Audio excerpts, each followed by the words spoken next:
That's right. Back at it again, Full Custom Hot Dog here doing a movie review. That's right. Today we're going to be talking about the newly discovered film from George Romero. Ooh, head zombie master. Ooh.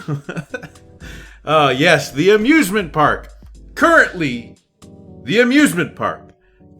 streaming on Shudder.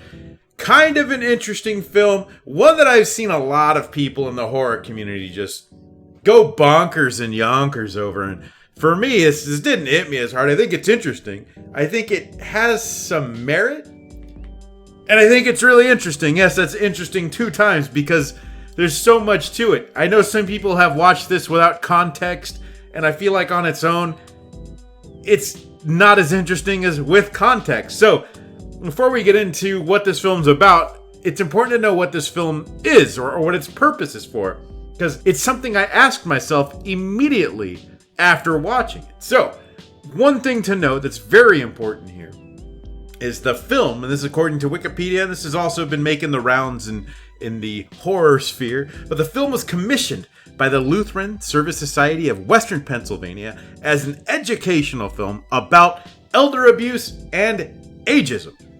And according to Romero's wife, Susan de Rocher Romero, they did use it initially, but I suspect that they thought it was a little edgier than they would have liked, and it was soon shelved, which makes a ton of sense. The film ended up getting rediscovered in a 16mm print and got a restoration, and people said, hey, you gotta see this. One thing I do know about Romero is that he did do some commercial work. I believe they talk about that on the Night of the Living Dead extras. I think they show clips from a Calgon commercial he did, which actually looked pretty cool. I know it's weird to say about a laundry or a dishwashing detergent, but the commercial looked pretty good. My main thing with watching this film is wondering when they would show this. When would the Lutheran Church show this? Who are they showing? But that's what it's for.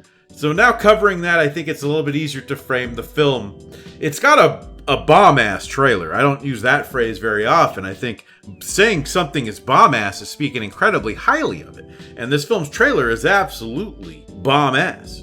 It's a banger. It's a killer trailer that I think is probably as good or better than watching the film itself. My problem with the film is very much that he had a job to do. He's making a film about elder abuse and ageism. So you're not going to necessarily get something that's presented as a film. This is something that's supposed to hold your hand and sort of teach you a few things. Now, it doesn't do that as bad as it should. It has a nice little opening with the lead, Lincoln Mazel, who was also in Martin. And so he kind of just is talking to you about what it's going to be like to get older, blah, blah, blah.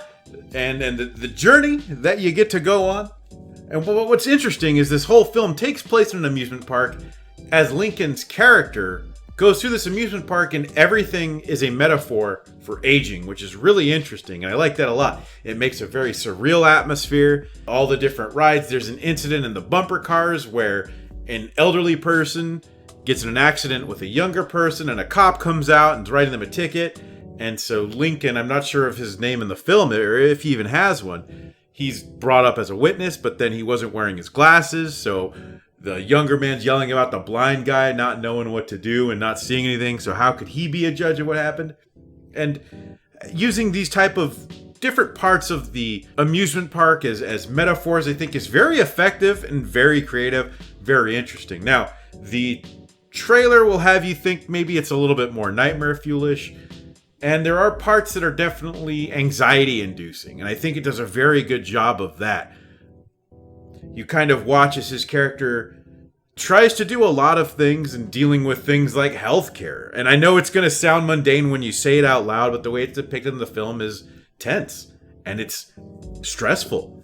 And I think it really sells you on the idea. And he's trying to get a meal, even grocery shopping, all these things that are a part of just being human, being elderly. And it's obviously a much tougher time getting beat up and robbed, things like that.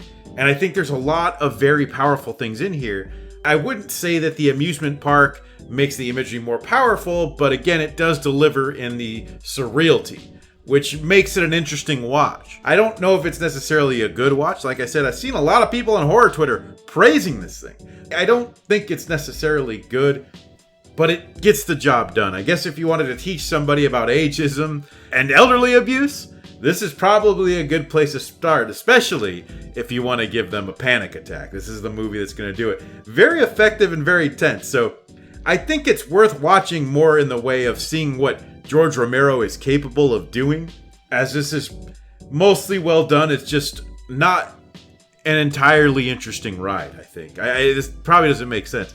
I think this is a good watch for educational purposes, as a side piece. Like Arrow, right? When Arrow releases movies, sometimes they'll put on student films and neat little side project films from other directors on some of their bigger releases. I almost think that that's what this should have been. It's kind of a neat little side piece to a release of maybe Night of the Living Dead, anything else, really. This is just it's interesting to see it alongside of some of his other work. It's kind of a neat idea to have a horror director who is contracted by a church to do an educational film.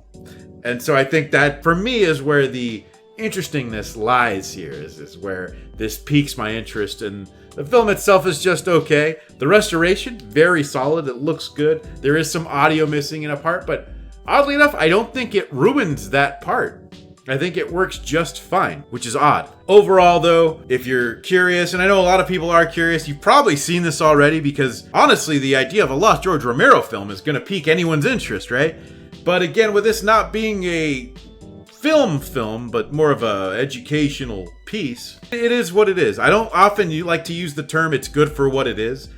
Just I find that phrase to be a little ham-fisted at times, and you can really use it to describe a ton of things that are just average. And if that's the case, I'd rather just say it's average. But in the case of this film, where you have an educational film produced by a church, directed by a horror film, this is absolutely a case of it's good for what it is. Worth a watch for any Romero fans, I think, but this isn't something I'd be going back to the well for. What's crazy to think, too, though, had they not released this direct to streaming and maybe had done a limited run of Blu-rays or 4Ks, what have you, I think this probably would have sold a lot, and they probably would have made a lot more money. The people that I personally know that have watched this film enjoyed it about as much or less than I have. But I know, had this come out Blu-ray exclusive, 4K exclusive, we're releasing The Lost for everyone would jump on it. You'd have to be crazy not to, I think, right?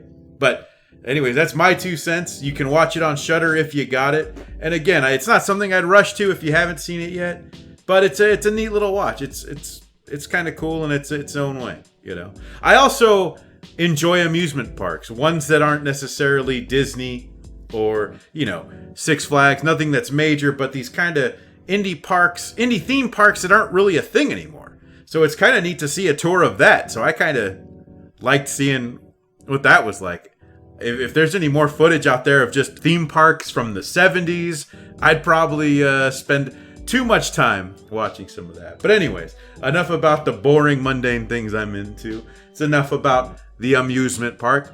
Of course, if you've seen it already, let me know what you think in the comments. Like I said, some people are really loving this. Maybe they're getting more out of this than I am. I just think it's a neat little side piece over here. You know, it's not your steak, but it's somewhere between the mashed potatoes and the carrots, I think. But of course, I am your host, Full Custom Hot Dog. You can follow me on Twitter. It's Full Custom Hot Dog without the last O, because that's just too long for Twitter. So, thank you all for watching, and until next time. If you like what you see, I love what I see. Make sure to hit that subscribe button and the bell for notifications so you can watch whatever comes next. And if you like the music you hear, you can follow me on SoundCloud and Spotify. Check the description for links.